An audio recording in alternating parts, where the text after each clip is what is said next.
Hi, it's Alexis. So, one really important practice to understand how to approach is pricing your art for the online space. Okay, so there's a million ways you can approach this, but I promise you, if you approach it in this way, you will stay in alignment with what you need to charge, not just for the art itself, but for your business growth. That's what we're focused on, and this is for all the right reasons. So, let's look at it this way. Pricing online is very different from pricing offline. When you price offline, you're limited regardless of the circumstances to wherever you are in the world. You're limited based on unwritten rules of your area. Do you have tourists coming through or not? What is the median income of people? So many different factors, competition, etc., number of people, everything, all these things you have to consider. Online, there are no rules. You have everyone pretty much in the world at your fingertips. And so pricing online is completely neutral. It is subjective, however, based on what your business needs to make. And that's the truth online or offline. That doesn't change. So the huge advantage you have in pricing your work online is that you get to price it based on the revenue plan for your business.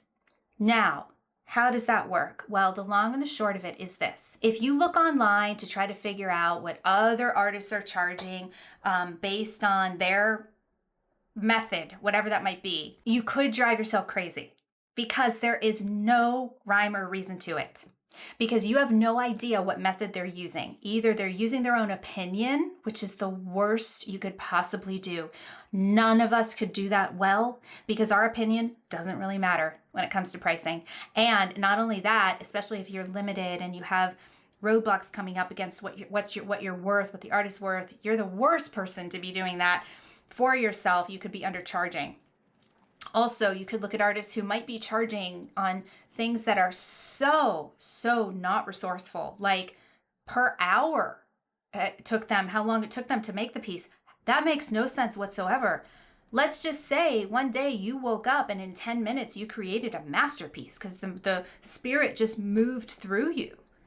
Are you going to charge that much less for that than you are for another piece that's maybe not as worthy that you spent a ton of time on? And furthermore, the person looking at it, do you think they care how long it took you?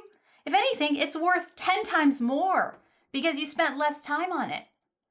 So moving away from that is of utmost importance, first and foremost. And then secondly, other people might be charging based per square inch, which is another perfect way to shoot yourself in the foot and think that you have to adhere to some odd rules that only certain people have put into place and they're calling it the rule.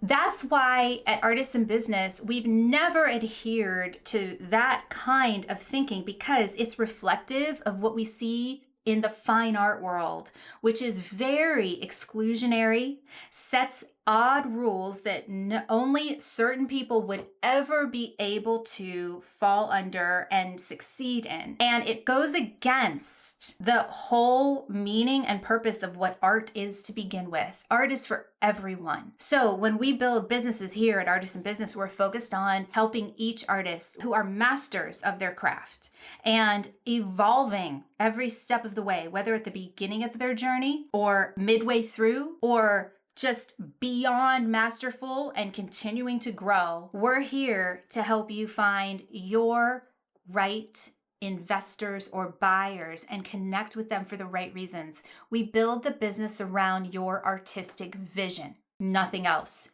Your work is not a product, it's art.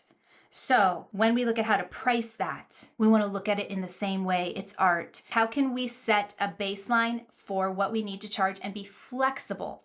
Flexibility is key because, again, there's no hard and fast rule of what you need to charge based on size, based on hours, based on anyone's opinion. So when we know what the revenue plan for your business is, that helps us set a baseline for what you need to charge mid to high level, which is what we need to lead with. And if you're questioning that, click the link to watch my video on why we need to lead with a mid to high level offer. But we're leading with a mid to high level offer in terms of pricing. We need to set a baseline for what you need to charge based on that revenue plan. And we can't go below that baseline. We can go above it though.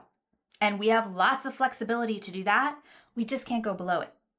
So if you use that as the rule, which is nice and loosey-goosey, yet firm in what you can't go below, you can only win if you're moving in that direction.